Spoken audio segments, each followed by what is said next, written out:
Hi friends, this is Caly. Thanks so much for joining me today for a slimline card using Pinkfresh's Friendship Blooms set. It is a trio of stencils, dies, and the stamp set. And before we go any further, let me apologize for my voice. I've had laryngitis for over a week now, and don't worry, I tested for COVID and it was negative.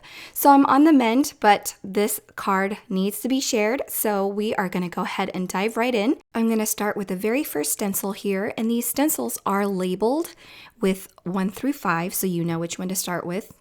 And then there are also corner markings for every corner of a 4 1/4 by 5.5 inch piece of cardstock. So that's an A2 sized panel. So now I've chosen my 3 colors here in pinks, and I'm just going to lightly ink blend the very first layer. This is the largest layer, so it's going to have more open space, and you're going to add shading for the next consecutive layers. And so it's going to get more and more detailed. I've got my Pink and Main ergonomic blending brushes, and I love them for ink blending these large open spaces. And in a little bit, when it gets more detailed, I'll use the mini ergonomic brushes, and I love that as well. So I've got the medium shade here. If you want the color details of these Pinkfresh inks, make sure to check out the blog. They'll be linked on the blog post. I'm using Pinkfresh Studio inks today, and I do that because I like to use the same products for the companies on the cards that I'm sharing, but feel free to use any inks that you might have on hand. I just recommend going with a very soft, light color for that very first layer, then a medium, then a dark, depending on how many layers there are, obviously. Sometimes I like to add even more color and using a finger dauber to get more details in there, but these layers are very intricate, so you can go ahead and just use what they have. Now the magic is going to come together when I stamp that outline image, which a lot of people tend to do first. I find that sometimes that ink does muddle it up a little bit, so I like to do that part last. Now we have a conundrum here because there are 2 parts to the stamp image. There is the bud and then the leaf. So what I'm going to do first is I'm going to go ahead and die cut that because I want it to line up perfectly. And if you stencil that in first, it might not line up right. So I recommend die cutting that portion first. So I've die cut that, and then I've inlaid it back in, and then I've taped it in place to make sure it doesn't move. That way I can line up the leaves to make sure that it fits perfectly on that die cut. So now we're going to go ahead and blend out that foliage with the lightest shade of green.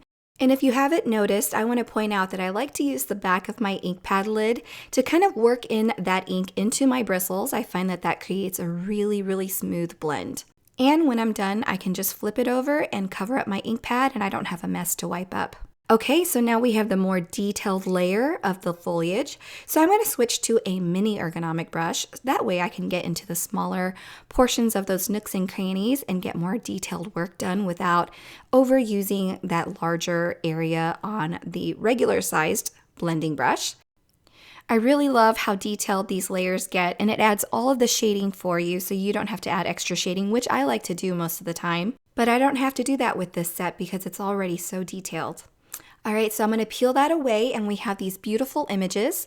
I'm going to remove that tape and adhere it over the top. That way I can put this whole thing inside my MISTI and align the outline stamps. This is where the magic happens.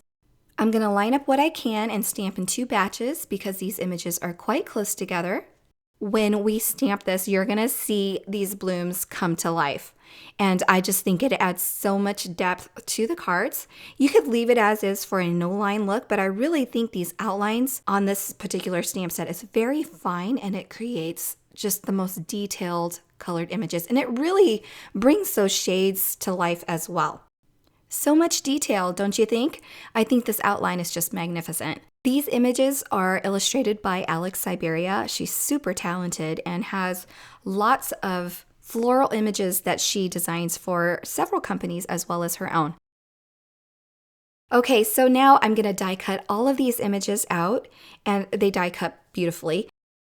And because there are so many beautiful images, I've decided to create a slimline card. So I've got this scallop frame here, and this does come in 2 different pieces. Those scallops do separate from each other, but I'm keeping them together.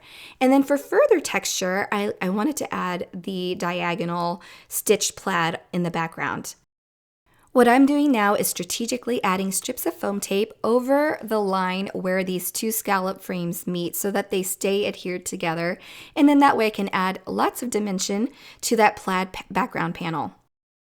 Once I have my background panel created, I'm going to go ahead and lay out my flowers and foliage and make sure that I like where everything is sitting and making sure that there is room for a sentiment. And then I'll use my press and seal to go ahead and lift all of those images up, add some foam tape, and then adhere it onto the panel in one layer so that nothing falls apart and you still have that layout that you like. I could have stopped here, but I love these curvy leaf dies, so I'm going to go ahead and die cut some vellum and attach those as well, just to give it a little bit more texture, make the blossoms a little bit more full, and adhere them in random places around this floral spray. All right, so once those are all in place, we can go ahead and work on the sentiment. I decided to stamp on vellum, so I'm going to go ahead and prepare that with my anti-static powder tool. Put that inside my MISTI, stamp it with some embossing ink, and then add that gold embossing powder and heat set that. I do trim it down a little bit because I want to make sure it fits inside that little space that I've provided for my sentiment on the card. And to attach that, I'm going to go ahead and add little slivers of foam tape just right underneath the fatter areas of that word wonderful, and then kind of tuck it behind that scallop frame. Okay, so once that's in place, we're going to go ahead and adhere it to a card base. My card base is 3.5 by 8.5, and I want to point out that Pinkfresh's slimline dies are a little bit bigger. So I trimmed mine down a little bit because I prefer this size and I like that it fits into a number 9 or a number 10 size envelope. I don't think any Pinkfresh Studio card is done without adding some jewels, so I went ahead and did that as well. And then that finishes my card for today. I hope you enjoyed this. I had so much fun creating this card, and I really, really love these images. I'm so glad you decided to visit my channel today. Thank you so much for that. If you're interested in seeing more, please click on one of these videos, and I will see you next time. Have a great day. Bye.